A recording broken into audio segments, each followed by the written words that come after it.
Requesting everyone to please stand for the opening prayer. Please, Ibuho, can you lead a prayer? Let's make sign of the cross. Our Father, who art in heaven, May praise thy name, thy kingdom come, thy will be done, on earth as it is in heaven. give us this day our daily bread, and forgive us our trespasses, as we forgive those who trespass against us.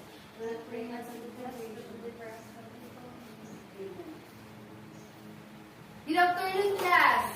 Good afternoon, ma'am. Good afternoon, class. Good afternoon, ma'am. How are you today? We are fine, ma'am. Very good. Okay, I'm glad to hear that you are all fine. Okay, you may now sit. Okay. Do we have any absentees today? No, ma'am. Okay. Since none, class, did I give you an assignment last meeting? Yeah. No, ma'am. Okay, alright. Before we will start our lesson for today, I have here a classroom rules for you to be guided. Please read. Smart. Sit back and relax while listening to our discussion. Make sure you are actively listening to our lesson. Avoid using your phone while on your seats. Raise your right hand if you want to answer or if you have any questions for you to be recognized. Are my instructions clear, class? Yes, ma'am. Are you ready? Yes, ma'am. Okay. Anyone can recall our lesson last meeting? Yes, Miss Tantan? Our lesson last meeting is all about linking verb. Very good. Now, what is linking verb? Yes, Miss Daral? Linking verb connects the subject and the subject complementation. Exactly. And what are those linking verbs? Yes, Miss. Sean. Linking verbs are is, are, was, and were. Okay, very good. What are the uses of linking verbs? Yes, Miss Tantan. The uses of linking verb are served to connect the subject of a sentence to a subject complement, providing more information about the subject. Very good, Miss Tantan. Now, give me an example sentence of using linking verb. Yes, Miss Ribuho. An example of a linking verb in a sentence is Jana is beautiful. Okay, explain it, Miss Ribuho. Okay, so Jana there is the subject and the linking verb being used is and beautiful as the subjective complement. So it is being connected. The subject is being connected. The subject is being connected. The linking verb is used to connect the subject and its complement and the subjective complement. Very good, Miss Ribuho. Give 3 claps for Miss Ribuho. Now, it's good to hear that you are still remember our past lesson. Now, this time, we will have an activity. The activity called Complete Me. I will group you into two groups, and each group will choose one representative. And I will group 1 here and group 2 here. And then I will give you an envelope with jumble words to complete a sentence. All you have to do is to arrange the words to create a sensible sentences. Now, the first group who will finish first will receive a mystery box with exciting prizes. Are you ready, class? Yes, Are my instructions clear, class? Yes, ma'am. Okay, group 1, please come here in front. And wow. Group 2, I will give you only 5 minutes. And paste it after that. After you arrange the jumbled words, paste it to the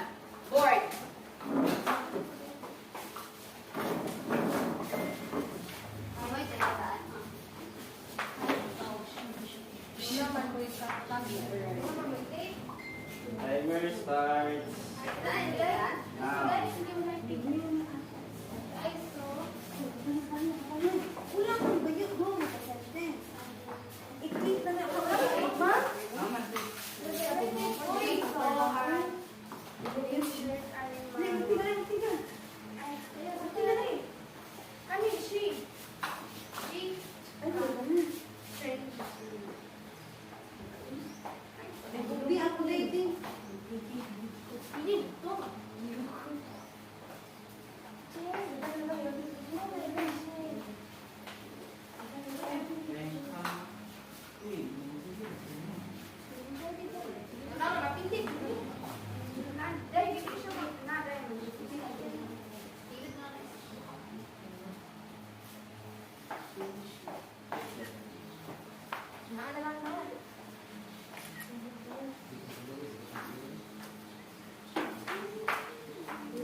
Four minutes left.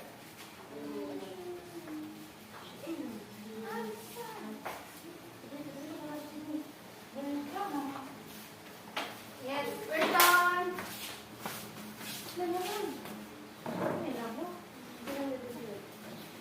Okay, the group 2. And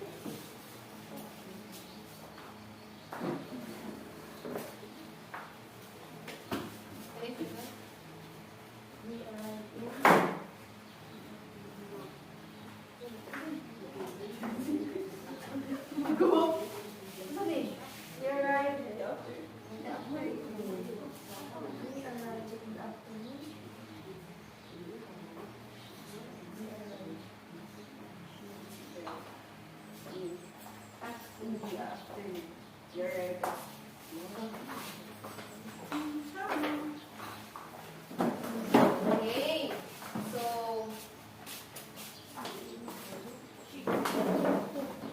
okay, class. Group 1, please read the first sentence. She visited me at school. Second sentence. We arrived in the afternoon. So, now, class, where is the verbs in the sentence? Visited not and arrived. Visited. Yes, correct. Visited.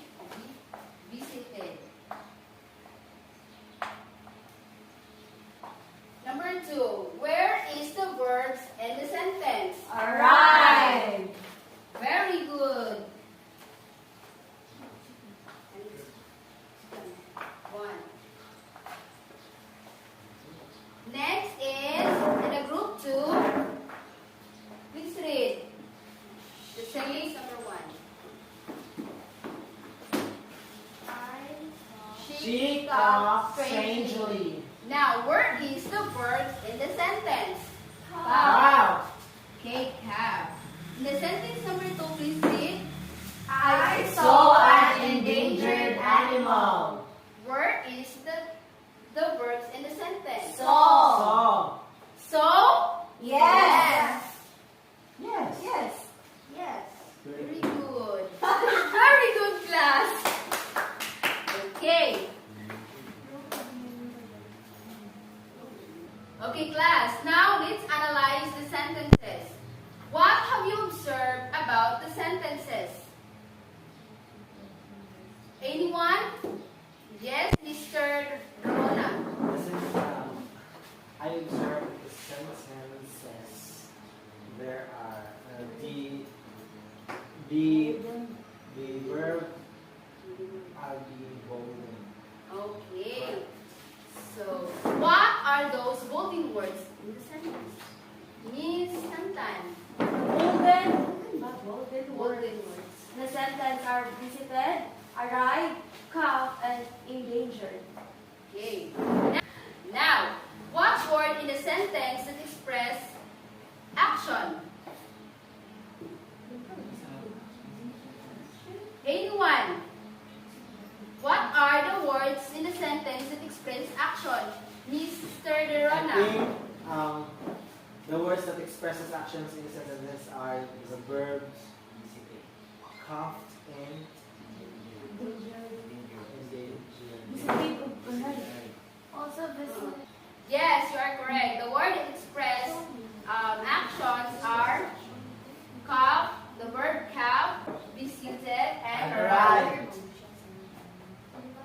Okay. How about the words that follow the verbs? Mr. Dorona, The words before the verbs. the words that follows the verbs are Without the verbs are the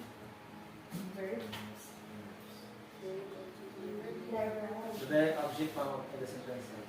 In the sentence. the The direct and the indirect object in the sentence. and what are those direct and indirect sentences? Miss Ribomo. In sentence number 1, ma'am, the indirect object there is me, and at school is the direct object. The indirect object in that sentence is me, and the direct object is school. And in the sentence number 2, In sentence number 2, there was no direct object from.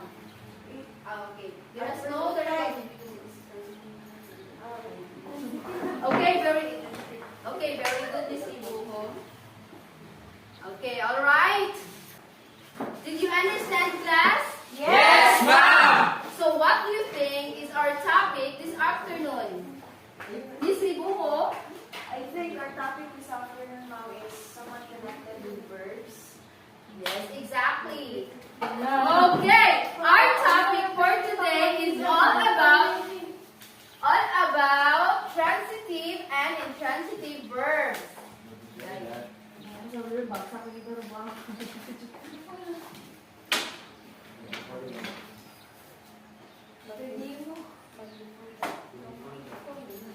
But before that, let us first know the objectives of our in our class today.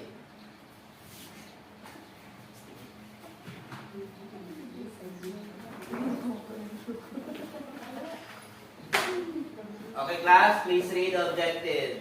At the end of the lesson, students are expected to do the following with at least 75% level of accuracy.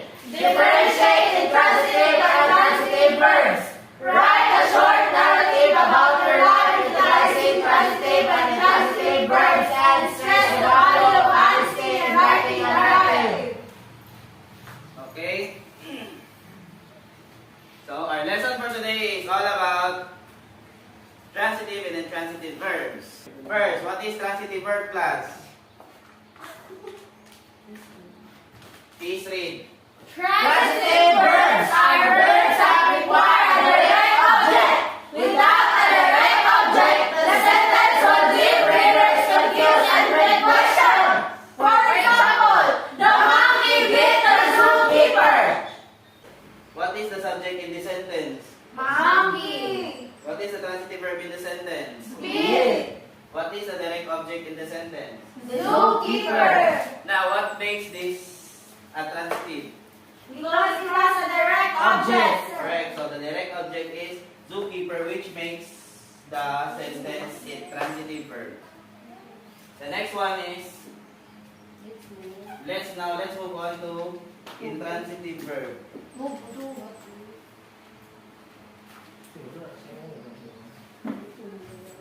Now, what is transitive verb? Is an action verb is used intransitively when it does not require an object to make it meaningful. For example, she laughed uncontrollably. Now, where is the subject in this sentence? She The transitive verb? laughed. The direct object? No. No, sir. So, since there is no direct object in this sentence, it can stand on its own, meaning this intransitive verb does not require any recurrent object to make it meaningful. So even though there are only 2 or 3 words in the sentences, this sentence is still sensible or understandable. Anyone who can construct intransitive verb in the class? Okay, Mr. John, please construct a sentence using intransitive verb.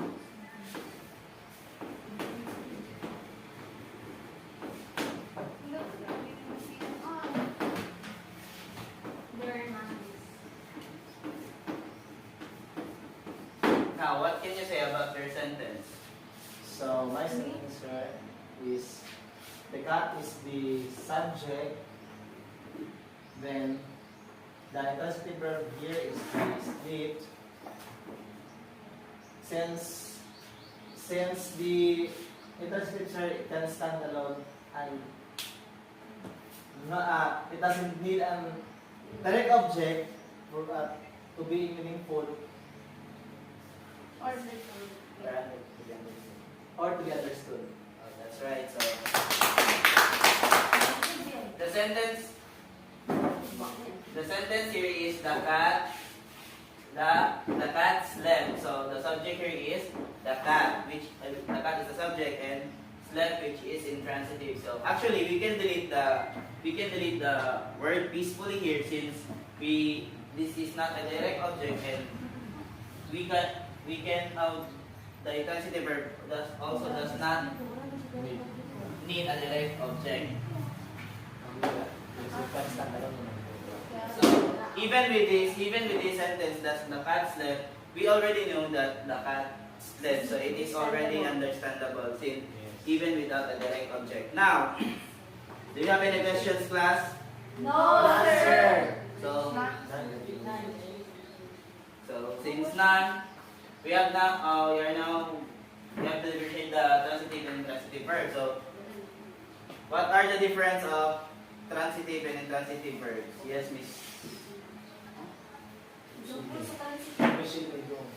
Shidney.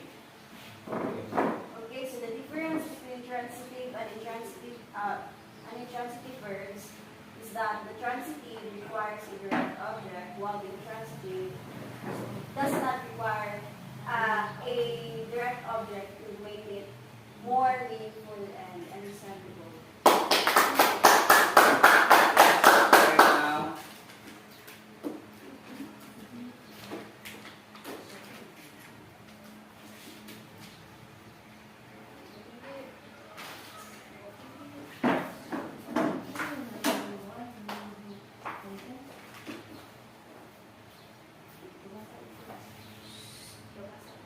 So everybody read. Difference between transitive and intransitive verbs. Transitive verbs need a direct object to make sense, while intransitive verbs stand alone without needing an object. Okay, that is the difference between the transitive and intransitive verbs. Now, class, do you have any questions? No, sir. Since none, let's have another activity. With the same group, you have to select a member of your group and write a narrative about the life of your chosen member using transitive and intransitive verb. You are given only 6 minutes to prepare and 6 minutes to after 6 minutes, one representative will read the narrative that you have done in front. Are my instructions clear? Yes, sir. But first, let me present you the rubrics for the narrative. So I have prepared here the rubrics in writing a narrative for you to be guided.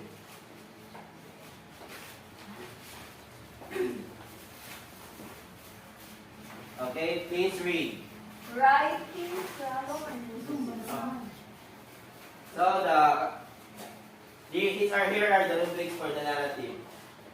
The first category is writing process. Number 4 points for student devotes a lot of time and effort to the writing process, works hard to make the story wonderful. 3 points for students devote sufficient time and effort in writing process and works and get the job done. 2 for students devote some time and effort to the writing process but that's not very thorough. That's enough to get by, meaning you are not cooperative enough. And 1 for student devotes a little time and effort to the writing process and doesn't seem to care. For the introduction, the spelling and punctuation. There are no spelling punctuation errors for points, character, and place names that the author invented are spelled consistently.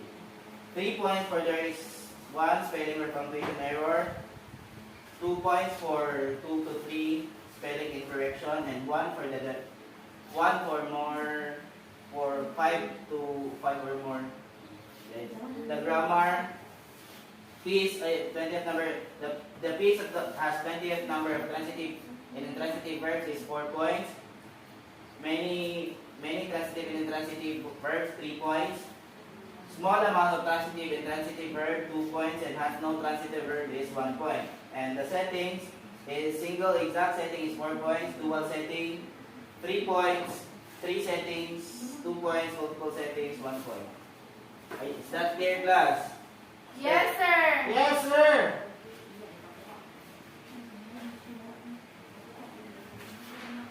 Okay, please have one representative and get this Manila paper in front to write it in where you write your narrative.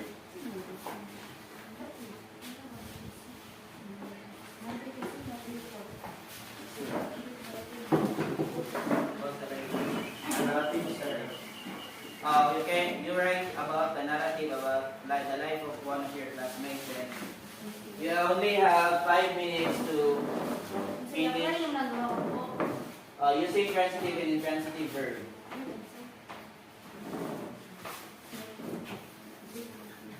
Timer starts now.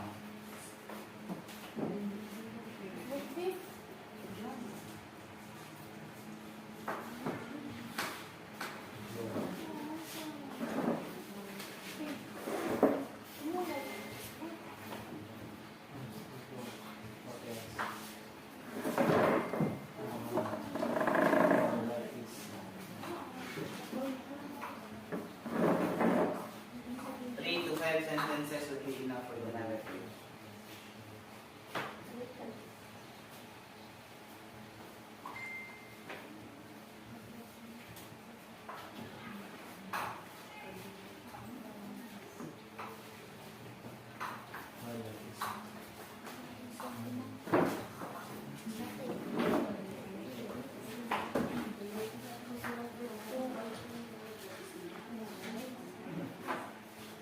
I 2 to 3 paragraphs here.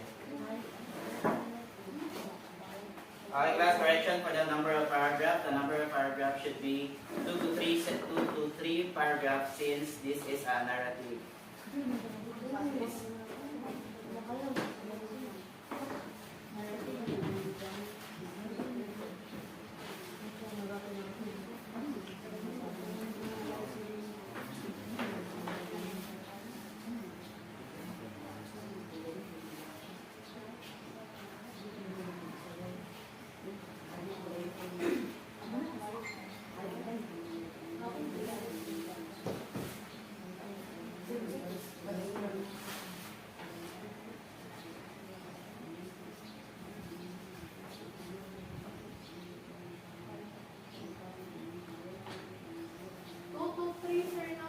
Paragraphs.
Oh! This side.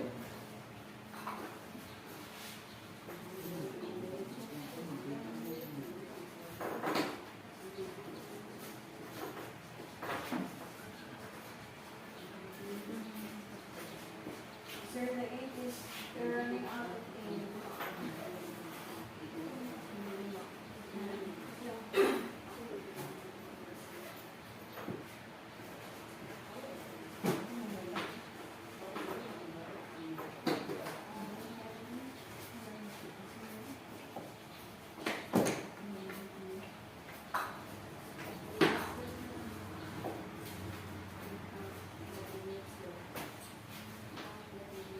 3 minutes left.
Are you finished, class? Not yet, sir. For the ones who are finished, please place your work in this side.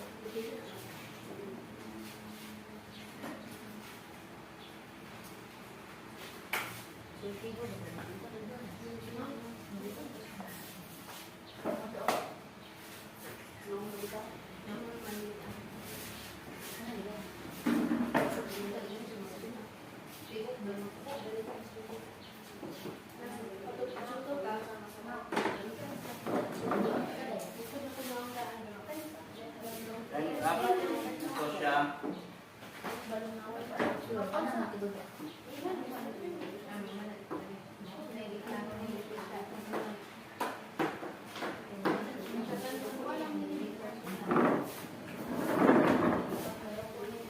Are you done?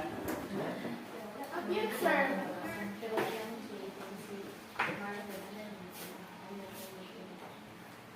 Another 1 minute left.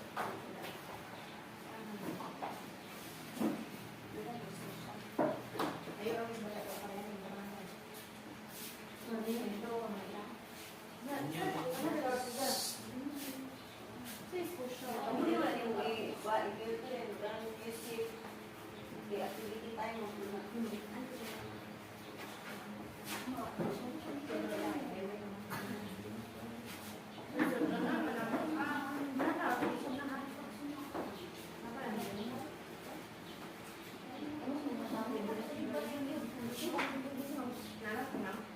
we open the doors.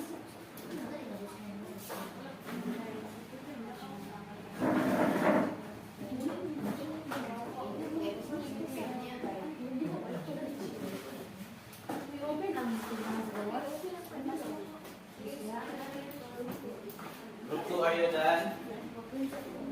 Almost, sir.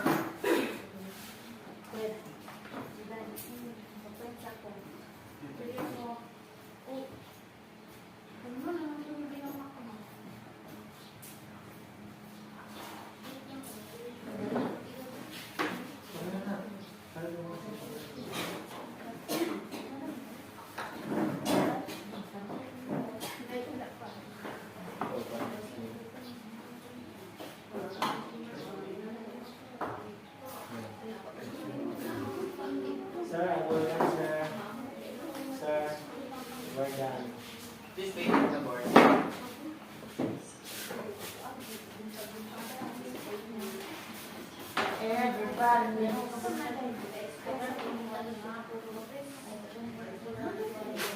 Sir, do we need to explain this, sir? Do we need to count our... Yes. Yes.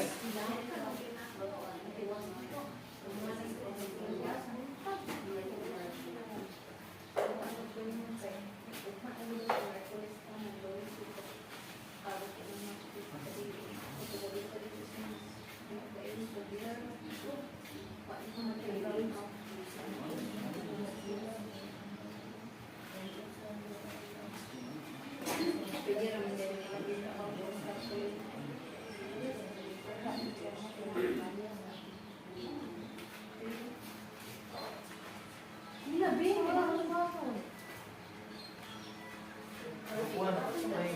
Start explaining. Okay, group 1. Please read your work and explain it.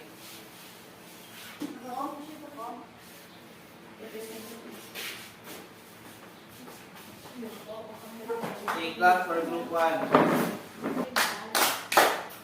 I woke up to the sound of birds chirping, signaling the start of a new day. I prepared I woke up to the sound of birds chirping, signaling the start of a new day. As I prepared breakfast, I noticed the aroma of coffee brewing in the kitchen. The morning sun streamed through the window, casting a warm glow on the table. I poured a cup of coffee and sat down to enjoy the peaceful moment. Okay, another 3 class for group 1. Now, where is the transitive verb? Any class? Ano ba, underline the verb. Balik nila po yung palihog lang. Yeah, underline the verbs in sentence. So, underline the transitive and intransitive verb in the narrative.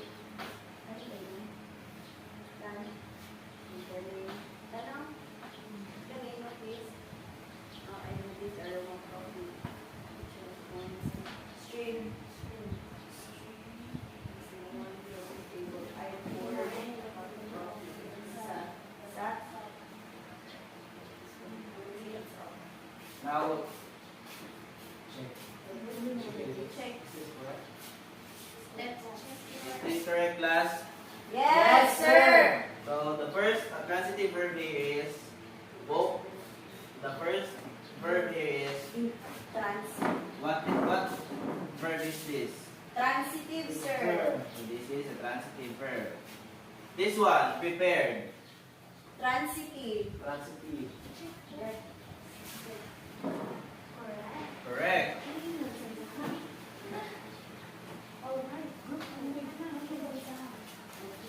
Okay. 3 class for the group 1. Now group 2, please read your presented activity. So in a small town of New York, life unfolded like a tapestry woven experience. Louder. In the small town of New York, life unfolded like a tapestry woven with a myriad of experiences. We played joyfully in the meadows while laughter echoed through the air. Families shared meals together. Amidst this tranquility, ambitious individuals pursued their dreams.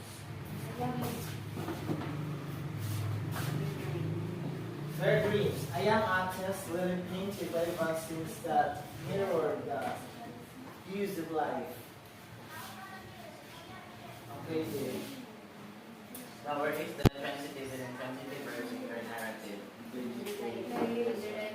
This answer is intransitive. This one, I think this answer is intransitive to us. Underline, then so this one is intransitive, so this is correct. Also, this one, sir, is intransitive, sir, because it doesn't need another word to complete.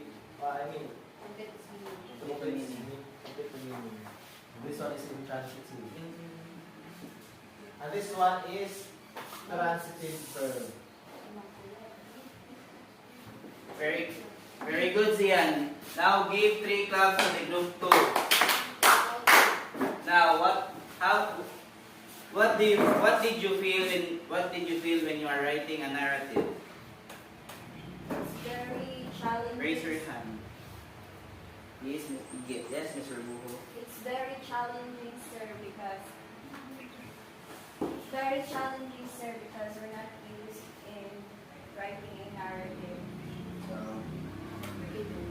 Okay, very good. Okay, group 1, since I see the cooperation and your intent and efforts and your intent to learn about this subject, I will give you 18 points for this activity. And for the group 2, even though your narrative is long, it also shows the honesty in writing. You also showed honesty in writing this narrative, so I will give you 19 points.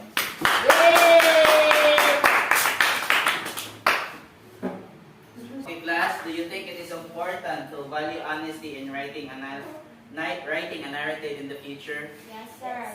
Yes, sir. Why? Yes, sir. It's important, sir, because valuing honesty in writing a narrative is crucial. It builds credibility, engages readers, and fosters a connection between the author and audience. Very good. Another answer, anyone? Yes, Miss Abaco. Honesty, sir, is very important in writing narrative as it holds the values of correctness, credibility, and effectiveness. Thank you for your answer. So do you have any questions, class? None, sir. Okay, since none, let us proceed. Okay, class. Now, evaluate your understanding. I have here a printed exercises for you to answer.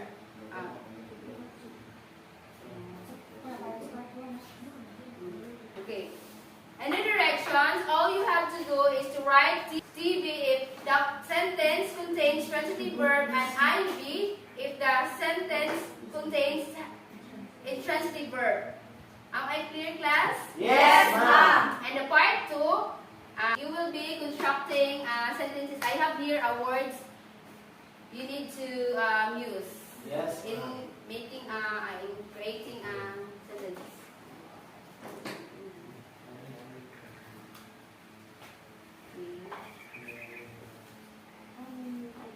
How many are you in your row?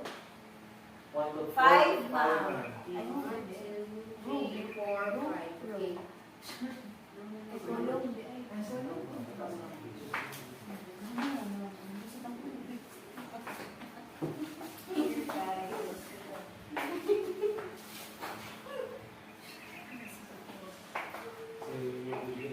Okay, I will give you 5 minutes to answer it.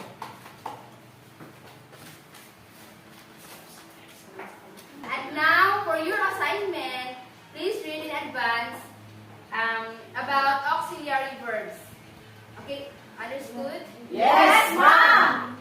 Do you have any questions? None, ma'am. Okay, since none, please stand. Goodbye, class. Goodbye.